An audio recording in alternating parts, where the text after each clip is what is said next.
All right, let's get rolling here. Want to start just in remembrance of 9/11. As I woke up this morning and saw that, I can still see myself on campus at UMass on that day, 22 years ago now. So I want to think about all the first responders and just tell them thank you. But media-wise, thank y'all for being here. Appreciate y'all coming out each week. We'll get a lot of attention nationally this week, but appreciate you all on a daily basis being here and covering us. We took care of business on Saturday night. Slow start, responded well after the delay, and got a convincing win, as we should have. It was a fun night post the delay. I can't say it was a fun night before, but fun night post delay. Want to thank the fans that stayed. We had good energy in the stadium after the delay. Really good energy. I thought they did a good job game management wise. Fans were into it, so that was fun. Quick Duquesne wrap up. I'll kind of hit the good and then where we got to get better at. Special teams. The positives is our op times, both in field goal and punt, are really good. It was great to see kickoff wise, touchbacks, and really good hang time for touchbacks. We didn't have to cover a kick, which is always a positive. And then we continue to get really good pressure on opposing teams, extra points and field goals. And we handled all those specialty kicks. They never did kick it deep on kickoff return. I thought we did a good job handling those. We got to improve our punt coverage. Our expectation, our standard is to be elite there. And we weren't. And then obviously the miscue, that disappointing start. Defense gets a 3-and-out. Duquesne actually goes backwards on their first series. And then we don't do a good job. We don't have a sense of urgency running up, pointing to the ball, and so that was the real negative on special teams. Defensively, I thought we played really physical. Played great against the run. 0.1 yards per rush. Third down efficiency was good. We had 2 interceptions. Obviously, where we got to improve is on pass coverage, and it's really a few guys that are playing with some bad fundamentals. Whether it's not getting their hands on the 2 receiver and on zone drops, whether it's not looking at the quarterback when they should be looking at the quarterback. But we got to get better, and that's only going to continue to get exposed as we move through the season, starting this week, unless we get that fixed. And offensively, we had 600+ yards, 300+ rushing, 300+ passing. I thought we were really efficient end of possession, 3rd and 4th downs. There's one we had a 4th and short that irks me a little bit that we didn't get. We were really good in the red zone. Been good in the red zone 2 weeks in a row, and we had a bunch of explosive plays. The negative is the turnover down there going in to score, and we had some drops which we talked about after the game. And so, in the failed short yardage conversion that I talked about just a second ago. And so, wanted to kind of wrap that up, and then we'll release the players of the game. I think that, but I know I don't want to take y'all's time away from questions because I know y'all want to talk about Pitt. So kind of to preview Pitt, rivalry week, 106 meeting. Obviously, this is the biggest rivalry that we have in our program here. We understand that here, both in this building and from a fan base standpoint. I didn't know this, Monty. I'll credit Monty with this. This is the first Saturday night true night game since 2016 here. We played a couple Thursday nights, but this is the first Saturday night true, post 7:30 kick since 2016. So I know our fans are happy about that. It's a great opportunity for our guys. When you look at Pitt, offensively, Coach Signetti does a really good job. They're a run-first team. Everything they do is set up off their ability to run the football. And at quarterback, local guy, he's big, he's dual threat, strong arms. Does a really good job when the pocket breaks down. And so we've got to be able to locate those, which we didn't do a good job the other night. But he's a guy that's very well thought of in the NFL circles, and so he's gonna be somebody that we've got to prepare for sure. O-line, it's a veteran group, a lot of the same guys. I think their left tackle's elite. You could see him early in the year last year, and he's gotten better. Tight end, they've got a lot of snaps in those guys. They'll play up to 3 of them. At running backs, they got a good mix of running backs with different skill sets. I really like the big kid, number 4. He's a load to tackle. And the receiver, they're talented. They're big and they're strong. Means is back. Mumfield is a really consistent guy, and they've got a transfer from Florida that's a good player as well. Defensively, they're attacking. I think that's been the kind of the DNA of their program is what they've done on defense. And they've had a lot of NFL players. They like the pressure, and a lot of players roll in and roll out, but the defense looks the same. I think it always starts with the D-line with those guys. And I think Charlie Partridge, the D-line coach there, does a tremendous job. They're very good up front. They play hard. The Hayes kid is an elite pass rusher. At linebacker, some backups that have moved into starting roles. They're long. They played the run well so far early in the season. And both 23 and 11 can really rush the passer. And they use them to blitz a lot. In the secondary, a lot of those guys return. They're going to come up in challenges. This is a team that's going to challenge you, especially on the perimeter. They're going to play in your face, and we got to be ready for that. Special teams-wise, they kind of do what they do. Their kicker's really good, high touchback percentage. They've always been good at kickoff return, and that's something, if you look back, really since they got there as a staff, they've been good. And then on punt, we got to be alert. The running back who I just talked about, number 4, he's in the shield, so we're going to have to do some different things just to be ready for a direct snap to him. And so overall, it's an exciting week. We won't have any problem getting our guys ready. This is an exciting time, ABC prime time. This is what it's all about. And so looking to redeem ourselves from last time we had a prime time opportunity. So with that, questions? So obviously you know the history of the rivalry, but until you lived it last year, anything in that atmosphere? Really unique atmosphere. We had a lot of people in the stadium up there. It's, you could feel it. I tell this story, because and I don't mean this in a negative way at all. Sometimes our fans are given a bad reputation, which I'm sure that was probably earned at some point, but it's not, as far as opposing teams coming in. But I don't think that's necessarily the case anymore. But I didn't realize the students got into the stadium early last year. So I had my kids, and my high school coach was getting inducted to the Hall of Fame the next day. So we played on Thursday, and he was getting inducted, so they asked me to shoot a video. So I'm out there shooting a video, and I had no idea the students were already there. And here I come out of the tunnel with Dax, and he learned some new words. And so he wanted to know why they were giving us a number 1 signal with the middle finger. And so from that point on, I got a good understanding for what it's about. No, I think it's fun. I think rivalries make college football, a lot of the rivalries have kind of gone to the wayside, which is disappointing. So I'm in favor. I've said this. I'm in favor of playing this game. I think this makes a lot of sense to be our non-conference Power 5 opponent each and every year. I think it's a game that their fans like to see. And so this is heated, and we understand that, and our players look forward to getting back into that. So the atmosphere here Saturday night, like I said, night game. I hope it's electric. Yeah, I hope it's electric. I know this is one that's been circled for a long time. It's been sold out for a long time. A lot of people coming into town for this, and so it's a great opportunity. Curious, when you talk to the opposing coach before the game in rivalry games, what is it? Small talk? Is that usually what it is? I don't know. It's one of those awkward things. Every head coach meeting before, I don't even know how that got started, honestly, but they're all awkward. You know what I mean? Like, it's good sportsmanship. You go out there and talk. If you really know the person, it's different. If you really know the person, it's you have a little bit more of a conversation, so to speak. The guys in the Big 12 you get to know because you spend some time with them.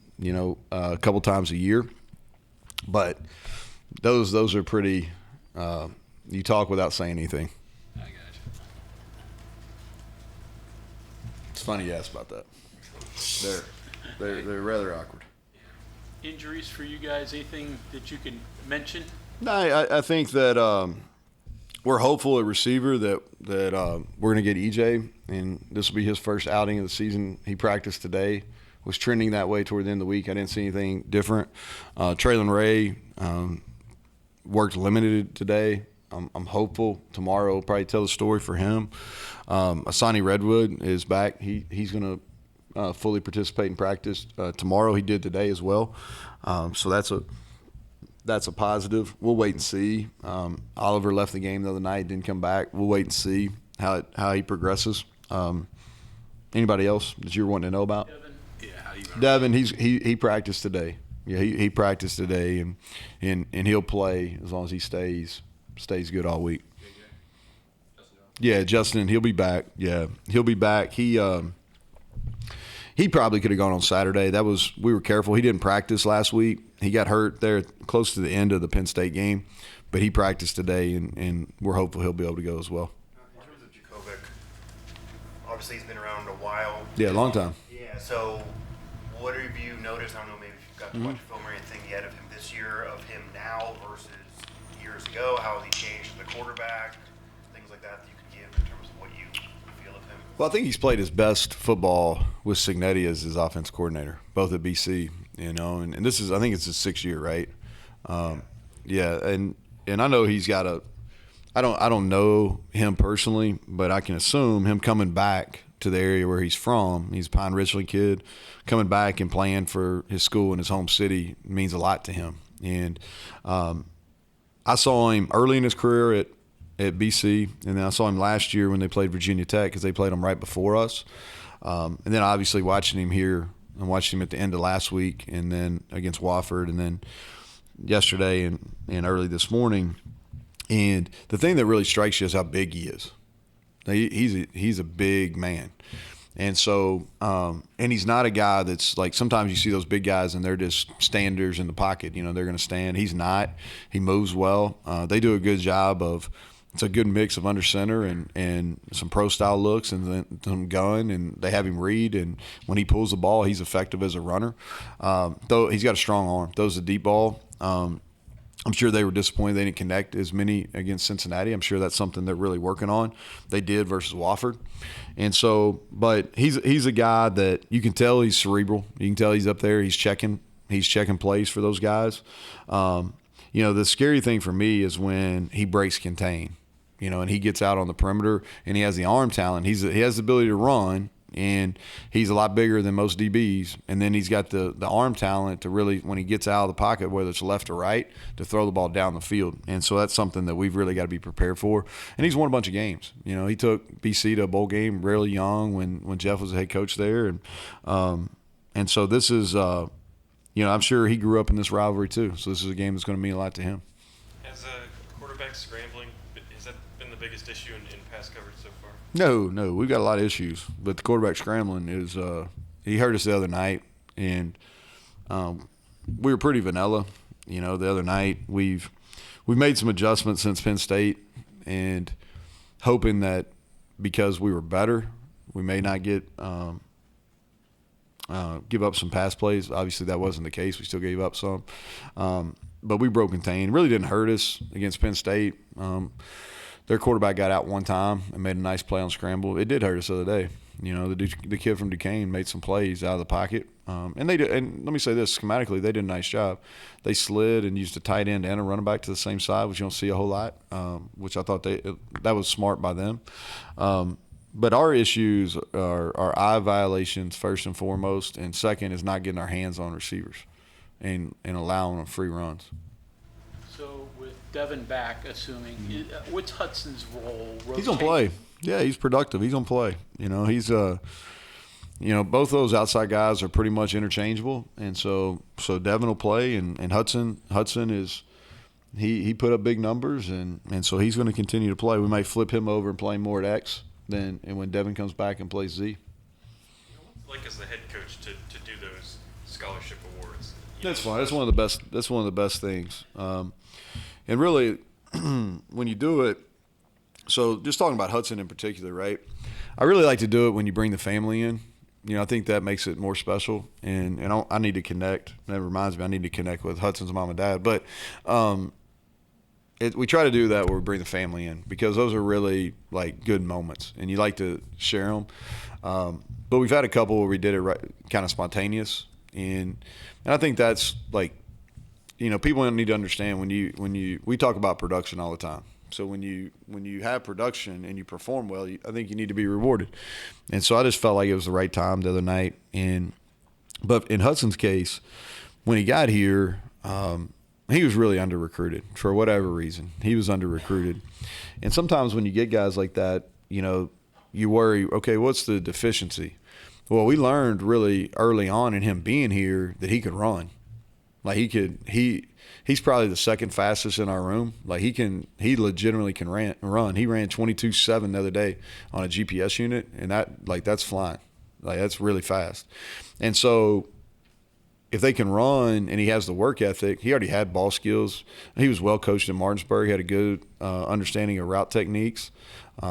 He needed to get better at the blocking game, and that's something he didn't do as good a job of the other night.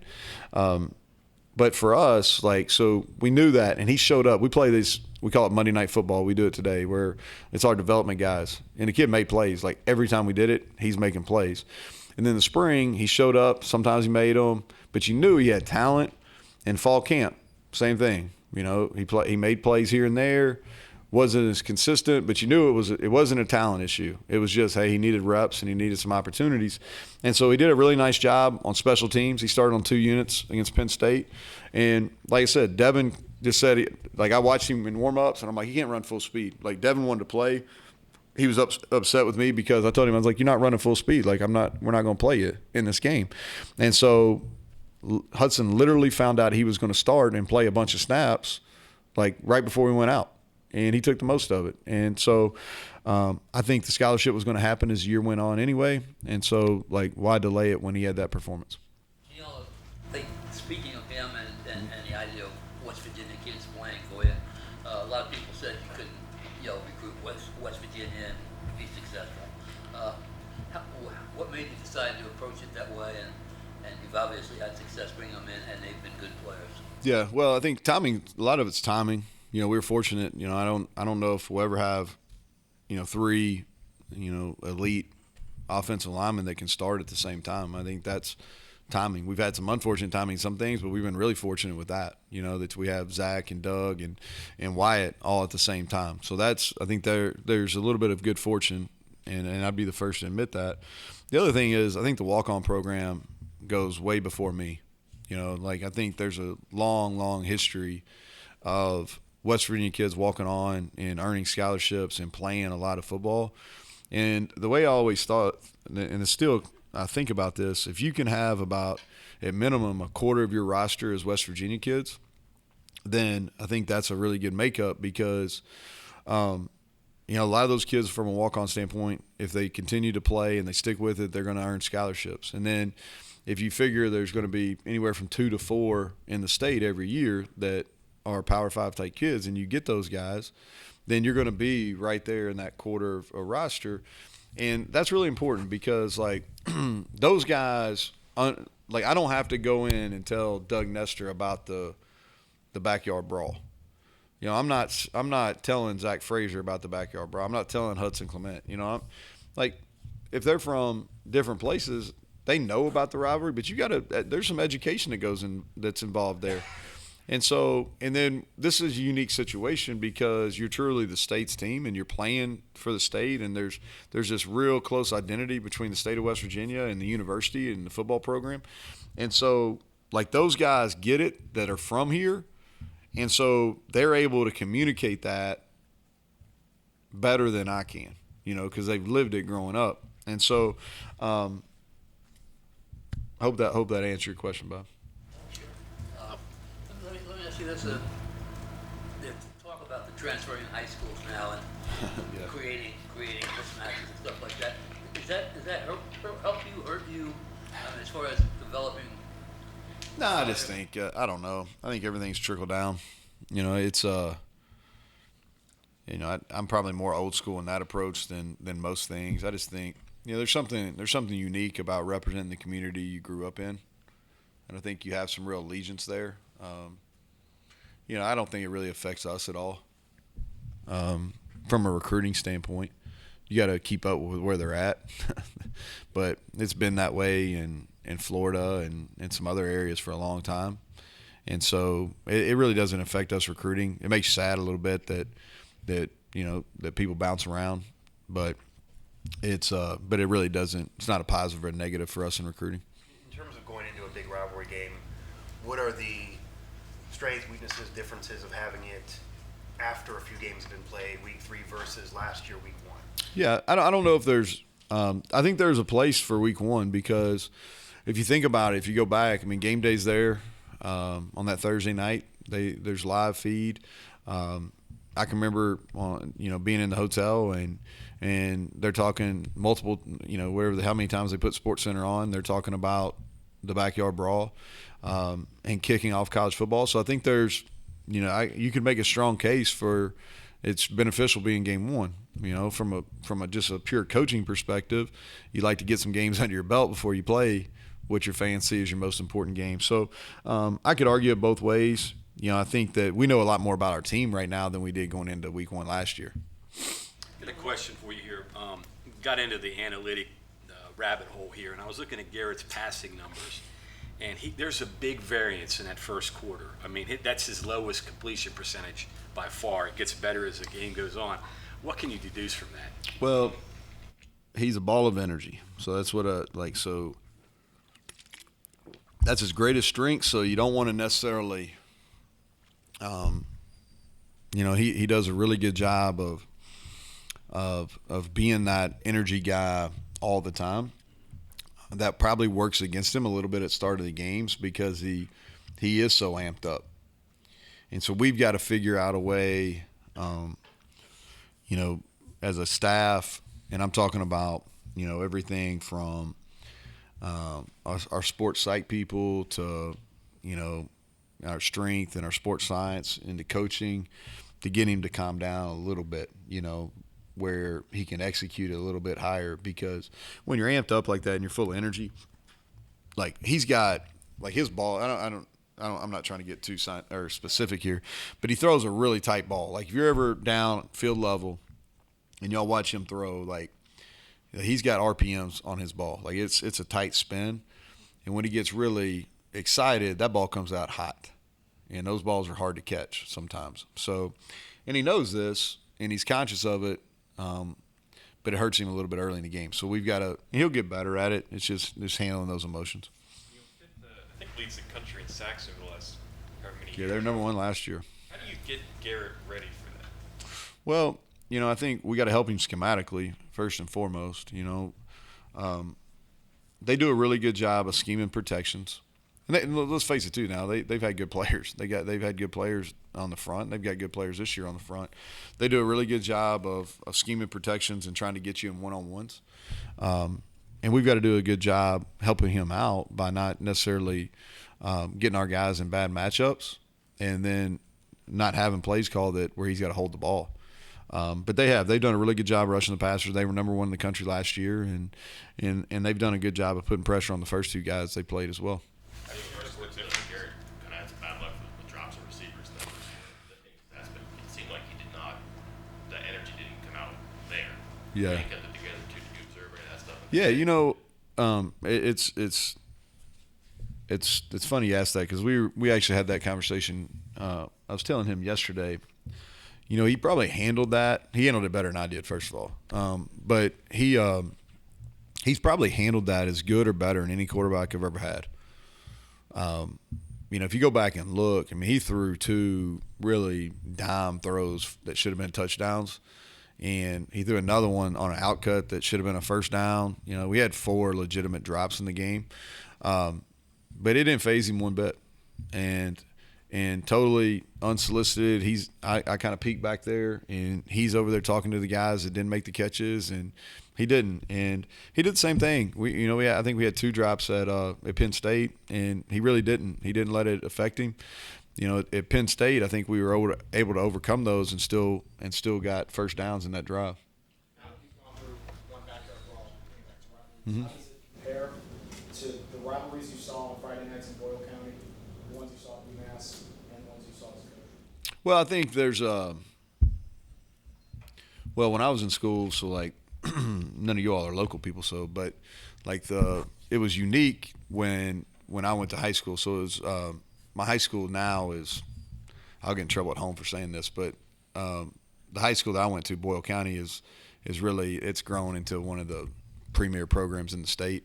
But growing up, I moved there right before my freshman year, in Danville, the city school where Shadon went, and I needled him pretty good on this.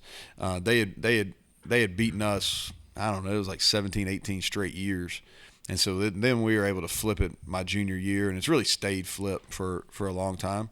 But that was a heated rivalry. I mean, you're talking about, longer than I want to remember. But that was at a time where, like, there was really, like, rivalries. Like now, like high school kids hang out together. Like we weren't hanging out with Danville kids, and so it was a pretty heated rivalry. And so probably didn't experience the Kentucky-Louisville rivalry is pretty intense. And that's probably the thing that I would closely resemble, because I think there's a lot of similarities in that rivalry. Even though Kentucky and Louisville's within the same state, the distance between the two schools, like West Virginia and Pitt, is very similar. And there's a strong dislike there between the two fan bases, just like there's a strong dislike between the two fan bases here.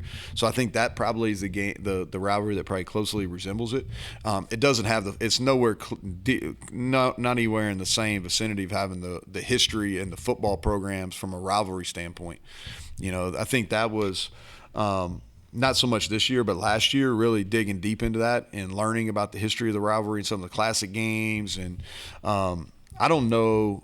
I mean, there's very few college football rivalries that have the same the same can I'm trying to think the proper way to say this, the memorable moments, and especially when they were in the same when West Virginia and Pitt was in the same conference. Some of those games really hinged and on the whole, whether with some opportunities playing some elite bowl games, national championship, et cetera. And so I would say this is the biggest rivalry from a football standpoint that I've been a part of.